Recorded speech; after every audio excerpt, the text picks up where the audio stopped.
Luka Modric, gelandang legendaris Real Madrid, dikabarkan akan segera menjadi pemilik saham minoritas di klub Championship Inggris, Swansea City. Kabar ini langsung menjadi sorotan publik, terlebih karena klub asal Wales itu saat ini juga menaungi bek timnas Indonesia, Nathan Chow Aon. Meski masih aktif bermain bersama Real Madrid hingga kontraknya berakhir pada Juni 2025, Modric tetap mengambil langkah baru dalam karirnya, yaitu menjajaki dunia kepemilikan klub. Namun, yang menarik perhatian pecinta sepak bola tanah air adalah apakah keterlibatan Modric akan berdampak terhadap karir Nathan Chow Aon, yang kini tengah menjalani masa sulit bersama Swansea City. Luka Modric akan menjadi pemilik minoritas baru Swansea City. Mantan peraih Ballon d'Or itu hampir menjadi salah satu pemilik klub Championship. Kesepakatan telah disetujui, lapor Fabrizio Romano. Meski kehadiran Modric sebagai salah satu pemilik saham minoritas memberi warna baru bagi Swansea, dampaknya terhadap komposisi tim sangat kecil. Pemilik saham minoritas umumnya tidak terlibat langsung dalam keputusan teknis, termasuk pemilihan pemain. Dengan waktu bermain yang minim dan kontraknya yang baru akan habis pada Juni 2026, Nathan kemungkinan besar akan dilepas klub dalam waktu dekat. Bagi Nathan, situasi ini tentu menantang. Ia perlu membuktikan dirinya di level yang lebih tinggi agar tetap bersaing di kompetisi Eropa. Apalagi, sebagai pemain timnas Indonesia, performanya di klub sangat menentukan kepercayaan pelatih timnas ke depannya.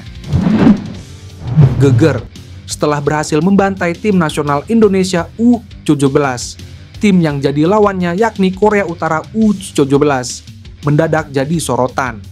Pasalnya, para pemain asal Korut tidak terlihat seperti pada usia untuk kompetisi sekelas Piala Asia U19. Wajah-wajah mereka terlihat terlalu tua untuk pemain di usianya.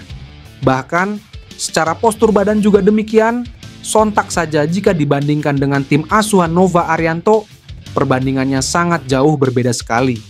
Belum lagi ditambah para netizen Indo yang berkelakar bahwa para pemain dari negeri tertutup ini bukanlah pemain U17, melainkan pemain U25.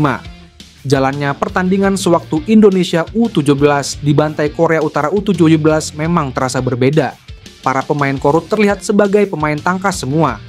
Secara stamina pun, sepertinya Korut U17 sangat mantap, lantaran mereka terlihat mumpuni dalam beradu kecepatan maupun adu bodi.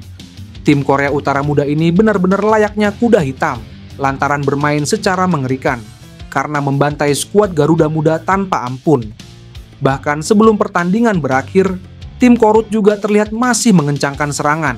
Mereka layaknya para robot yang tidak terlihat lelah. Pemain Korut badannya besar-besar banget, kayak nggak kelihatan pemain U17, ujar salah satu netizen. Memang jika ingin dianalisis pun, akan sangat susah lantaran tim Korea Utara U17 tidak terlalu memiliki data pemain secara terbuka yang bisa diakses.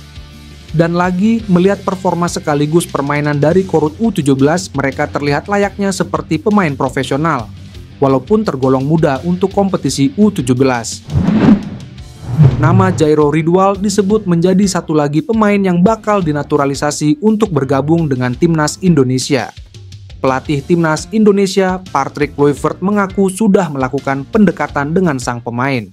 Melansir Detik Sport, hal itu diungkapkan pelatih asal Belanda itu saat diperkenalkan secara resmi ke publik sebagai pelatih baru skuad Garuda.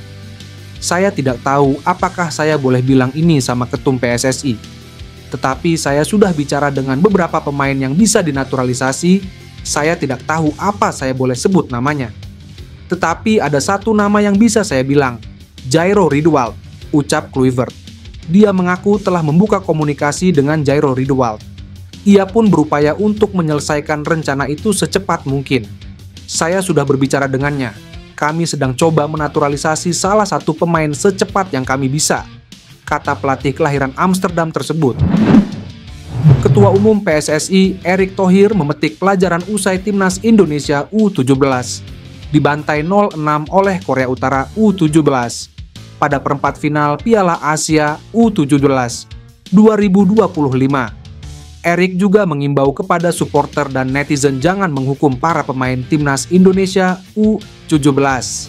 Timnas Indonesia U17 kalah 0-6 dari Korea Utara U17 di babak perempat final Piala Asia U17 2025 di Stadion King Abdullah Sports City Hall, Jeddah Senin malam WIB.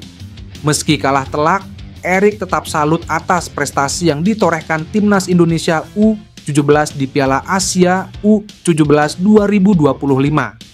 Pasalnya, Timnas Indonesia U17 berhasil menyapu bersih 3 pertandingan di grup C dengan kemenangan yang memastikan diri lolos ke perempat final Piala Asia U17 2025 sekaligus Piala Dunia U17 2025.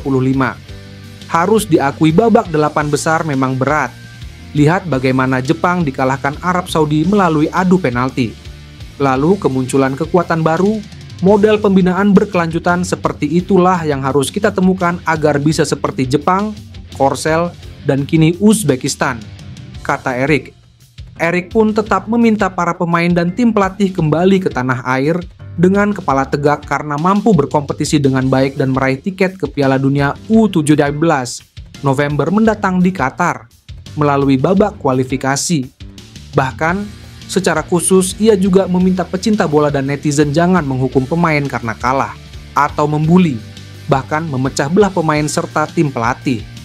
Atas dasar itu, Erik menyatakan akan memberikan perhatian lebih kepada Timnas Indonesia U17 menuju Piala Dunia U17.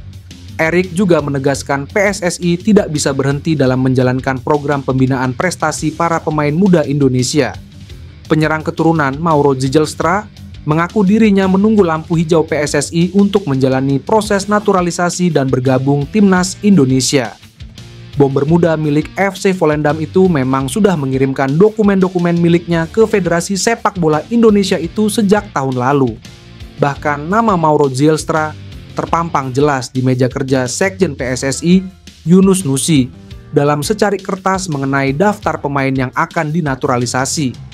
Meski sudah mengirimkan dokumen dan namanya masuk dalam daftar naturalisasi pemain, hingga kini belum ada titik terang mengenai kapan proses naturalisasi Mauro Zijlstra akan dilakukan. Nah, baru-baru ini akun Instagram yang kerap memberitakan pemain-pemain keturunan, yakni Half-Blood Indonesia, melakukan wawancara dengan striker berusia 20 tahun itu. Dalam wawancaranya, Mauro Zijlstra menuturkan bahwa dirinya hanya tinggal menunggu lampu hijau dari PSSI untuk terbang ke Indonesia dan melakukan proses naturalisasi. Ya, dokumen sudah siap, tapi menunggu lampu hijau dari PSSI untuk terbang ke Indonesia, ujar Mauro. Dengan kata lain, bola kini berada di tangan PSSI, sehingga Federasi Sepak Bola Indonesia itu yang akan memutuskan untuk menaturalisasinya atau tidak. Patrick Kluivert panggil Pascal Struijk yang diizinkan membela Timnas Indonesia. Medio September 2024, petinggi media asal Belanda, Denny van Laar, membuat pernyataan mengejutkan. Di channel YouTube medianya, Voetbal Premier, Denny van Laar mengatakan bek Leeds United tersebut diizinkan membela Timnas Indonesia. Hanya saja, tidak diketahui secara pasti apa arti diizinkan yang dimaksud di sini. Dan seseorang yang tidak banyak disebutkan yakni Pascal Struijk diizinkan bermain untuk Indonesia. Dia adalah pemain yang luar biasa, kata Denny van Laar. Apa yang disampaikan Denny van Laar tentang Pascal Struijk bisa jadi sebuah kode bahwa PSSI sudah melakukan pendekatan kepada bek yang memiliki harga pasar 15 juta euro atau sekira 252,7 miliar rupiah tersebut. Jika bersedia menjadi WNA, Pascal Struijk kemungkinan baru akan diperkenalkan kepada publik Indonesia pada Maret 2025. Alhasil, Pascal Struijk baru membela Timnas Indonesia pada Juni 2025. Di bulan tersebut, Timnas Indonesia akan menjamu Cina dan tandang ke markas Jepang di Matchday 9 dan 10 grup C kualifikasi Piala Dunia 2026 zona Asia.